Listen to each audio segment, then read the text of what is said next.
On a le plaisir ce soir d'accueillir ici le docteur Tamim Kromachou. Bonsoir et merci à vous d'être venu.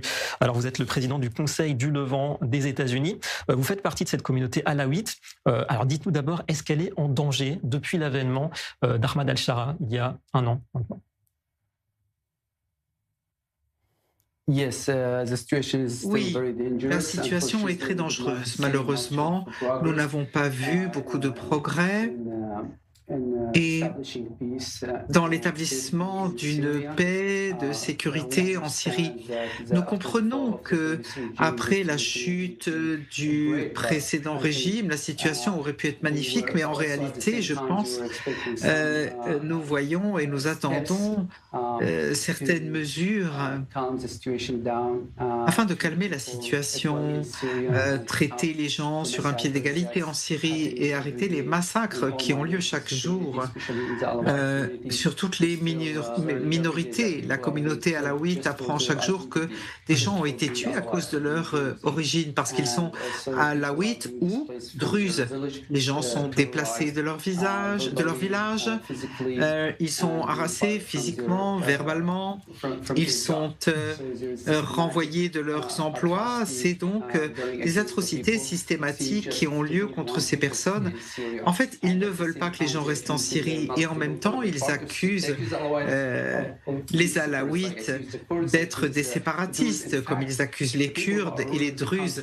En fait, les gens qui dirigent ce pays sont en train de repousser toutes les autres composantes de la population syrienne pour qu'ils quittent la Syrie. C'est vraiment terrible. Alors c'est important de parler de massacres, visiblement loin des caméras. On sait qu'il y a un problème un petit peu identique avec les Druzes qui ont été protégés par Israël. Est-ce que peut-être vous attendez ça aussi de la part d'Israël, de protéger d'autres minorités, dont la vôtre, minorité alaouite?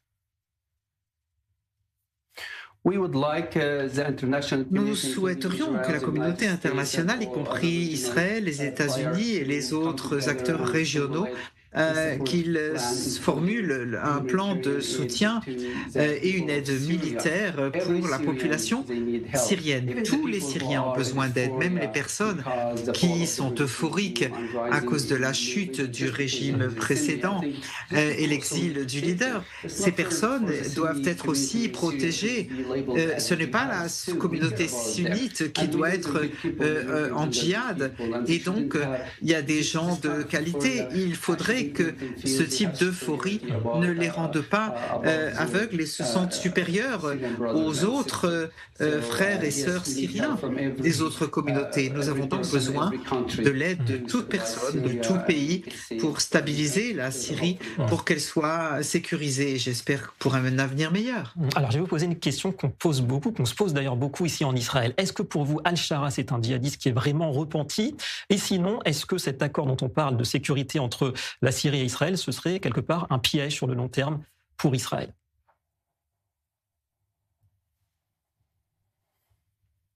Vous pouvez préciser qu'est-ce qui pourrait être un piège? Alors, effectivement, ici en Israël, on se méfie beaucoup d'Al-Shara. On sait que son ADN est un ADN djihadiste. On sait qu'il a appartenu à Al-Qaïda notamment, à Daesh. Est-ce que vous pensez que c'est un djihadiste repenti? Et sinon, eh bien, est-ce qu'Israël doit se méfier de lui, au point peut-être de se méfier de cet accord sécuritaire qui se profile entre Damas et Jérusalem? Ça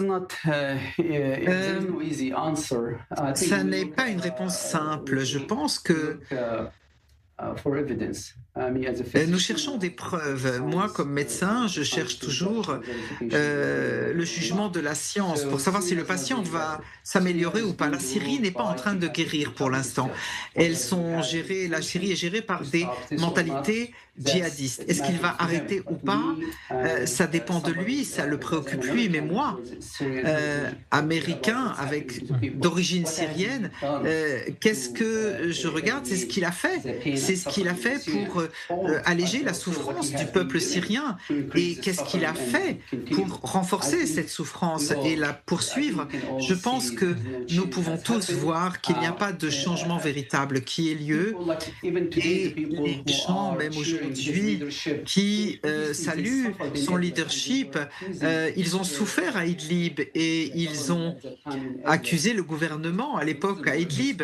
Et ça a été le premier fédéralisme ou séparatisme en Syrie et ils accusent les autres pour cela.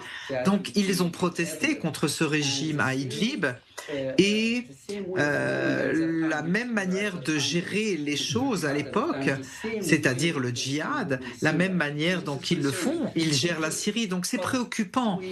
Nous, comme le président Trump, nous voulons donner leur chance aux Syriens, mais malheureusement, pour l'instant, nous n'avons vu aucune amélioration. Alors justement, en dernier mot, très très rapide, on a très peu de temps malheureusement, c'est passionnant, mais est-ce que l'avenir de la Syrie pour vous, c'est une partition, on sait que le pays est très divisé, ou bien vous misez sur un retour à terme de Bachar el-Assad ou des Alaouites? Non, je ne pense pas que la Syrie ait besoin d'Assad. Lui, il a eu sa chance et malheureusement, il n'a pas utilisé sagement la chose. C'est un désastre pour la Syrie. Les Alaouites sont résilients. Aujourd'hui, nos frères et sœurs des communautés, donc nous défendons les droits et le soulèvement des Alaouites qui puissent à nouveau être prospères.